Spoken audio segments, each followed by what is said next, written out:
Le phénomène des feux de brousse est un problème récurrent qui chaque année entraîne la perte de milliers d'hectares de végétation ainsi que des biens matériels et parfois des vies humaines. Pour endiguer ce problème au niveau de la direction régionale des eaux et forêts du Gorodougou, les agents sont allés à la rencontre des populations de différents villages, dont Gbemazo, afin de les sensibiliser sur les conséquences néfastes de cette pratique. C'est au foyer polyvalent de Gbemazo, localité située à une centaine de kilomètres de Séguéla, que les populations des villages environnants ont été entretenues sur les effets dévastateurs des feux de brousse. Les émissaires de la Direction régionale des eaux et forêts ont donné des directives pour une lutte efficiente contre les feux de brousse. Nous leur avons conseillé de mettre en place des comités de lutte contre les feux de brousse et aussi de voir avec le sous-préfet et anticiper sur les feux, ça veut dire utiliser des feux précoces et puis les faire en commun au cas où le feu veut attaquer le reste de la forêt, pouvoir l'éteindre quand nous sommes nombreux et les pratiquer à des heures qui ne sont pas trop chaudes. Un message bien perçu par les populations qui, par la voix de leur porte-parole Sanogo Sendou, avec à ses côtés le chef du village Vakuma Sanogo, ont dit toute leur satisfaction pour cette mission de sensibilisation qui va permettre de remobiliser les populations afin de lutter efficacement contre le feu de brousse. Il faut noter qu'à Gbemazo, les initiatives des cadres à travers la mutuelle Action pour le développement de Gbemazo ADG ont permis de renforcer le couvert végétal par des campagnes de planting d'arbres qui rentrent également dans le cadre de la protection de l'environnement. Selon les statistiques annuelles disponibles en Côte d'Ivoire, ce sont plus de 4000 hectares de cultures pérennes et plus de 200 hectares de cultures vivrières qui ont été ravagés l'an dernier. Il faut y ajouter 10 000 hectares de reboisement partis en fumée, ainsi que des dizaines de cases ravagées par les flammes et une vingtaine de personnes ayant perdu la vie. Siloué Koro, élève en classe de 5e, est la meilleure des majors du lycée moderne à Montano d'Aboissou. C'est le résultat de l'évaluation du premier semestre des classes de l'établissement. Nous sommes au déjeuner des majors organisé par l'administration du lycée. Une initiative du proviseur afin de créer une saine émulation et stimuler le goût du travail chez les apprenants. Nous voyons que le travail le plus souvent est en baisse. Nous avons donc essayé d'initier ce déjeuner-là afin de les stimuler plus au travail.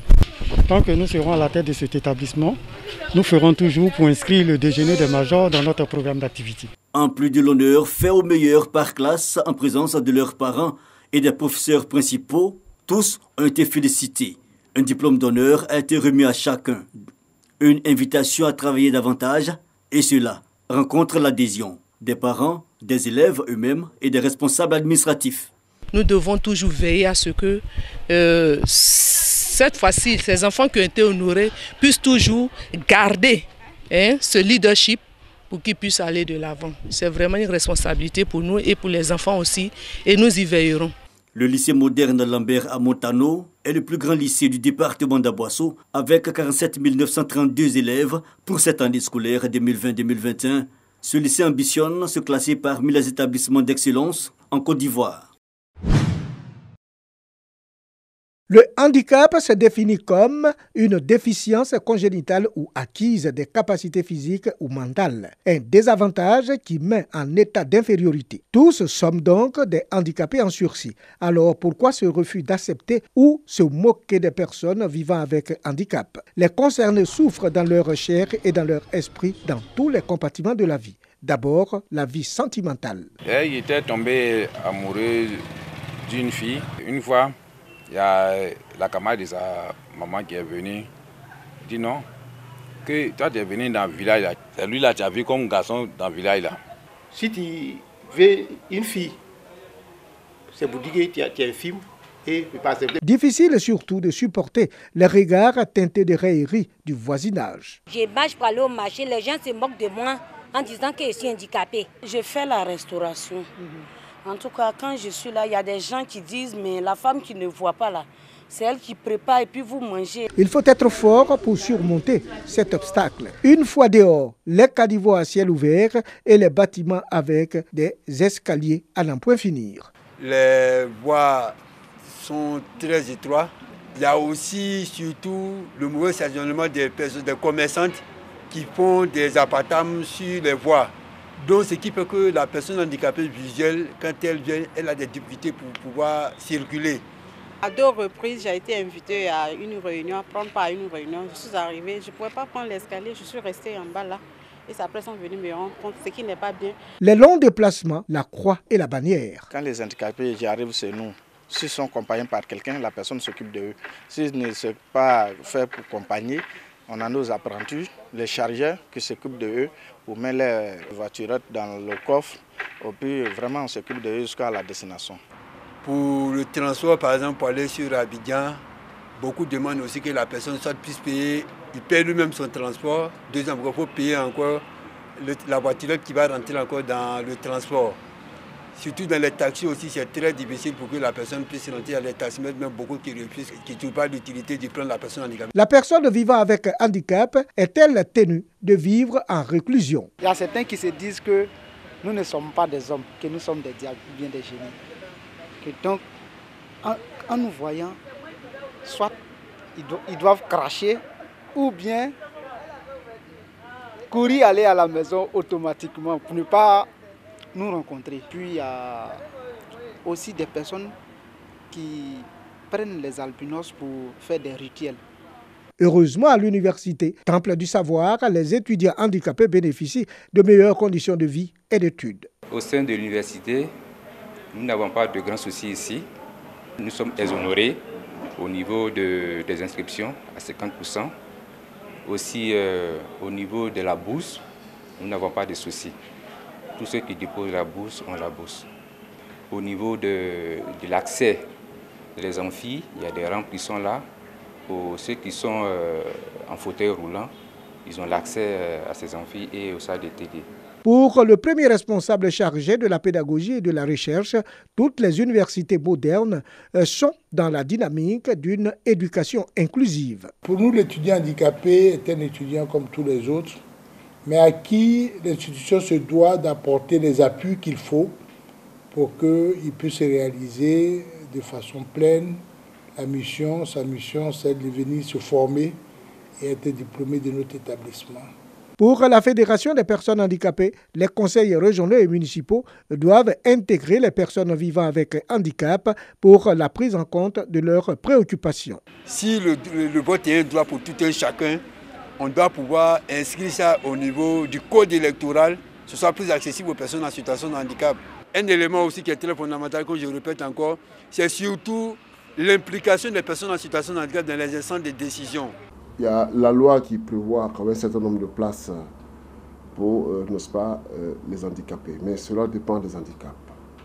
En ce qui concerne le conseil municipal, on sait qu'il y a des handicapés qui ont des capacités et des potentialités qu'on peut bien exploiter et capitaliser. Signalons que dans nos agglomérations, il n'existe aucun espace de distraction pour les personnes vivant avec handicap. Toute chose qui amène Kofi Innocent à se battre pour la défense des intérêts des personnes vivant avec handicap. Actuellement, j'ai eu le master en droit public. Mes objectifs, je voulais devenir avocat, défendre le droit des personnes handicapées aussi. J'avais voulu aussi être à l'école nationale de l'enseignement supérieur, pouvoir enseigner aussi les personnes qui n'entendent pas, pouvoir les encadrer pour les amener à grandir aussi ensemble. L'intégration des personnes vivant avec handicap à la fonction publique est une réalité, mais cette intégration n'a pas encore atteint sa vitesse de croisière. En milieu urbain, ces personnes handicapées sont de plus en plus acceptées par les populations. Cette année, par exemple, au niveau national, il y a eu un recrutement de 200 personnes handicapées à la fonction publique. Et au niveau de la ville, disons au niveau de la région de Beké, il y a 4 personnes qui ont été recrutées à la fonction publique. Vivons utile, vivons bien, surtout que nul ne sait ce que demain lui réserve. L'ONG Women Entrepreneurs et Leaders mène une caravane de la charité en faveur des personnes défavorisées ou marginalisées. Les enfants en conflit avec la loi, incarcérés au centre d'observation des mineurs de Boaké, ne sont pas en reste. Des vivres et non-vivres aux pensionnaires de ce centre. Voilà, nous aidons les jeunes filles à s'insérer socialement, à se prendre en charge. Mais à côté de cela, nous avons des projets, des actions sociales que nous menons dans la communauté en faveur des populations vulnérables. Les autorités en charge de ce centre saluent cette initiative qui, selon eux, va améliorer les conditions de détention des bénéficiaires. Nous sommes très heureux parce que le geste répond au thème de notre année, l'année du partenariat. Et la prise en charge des mineurs infracteurs doit être l'affaire de tous. Encore à l'ONG, merci, qui s'ouvre à cet établissement qu'on a souvent tendance à oublier. Les responsables de l'ONG Women, entrepreneurs et leaders veulent à travers cette caravane de distribution de vivres et non-vivres soutenir les familles défavorisées, surtout les enfants en conflit avec la loi. L'ONG Women, entrepreneurs et leaders est née en 2009.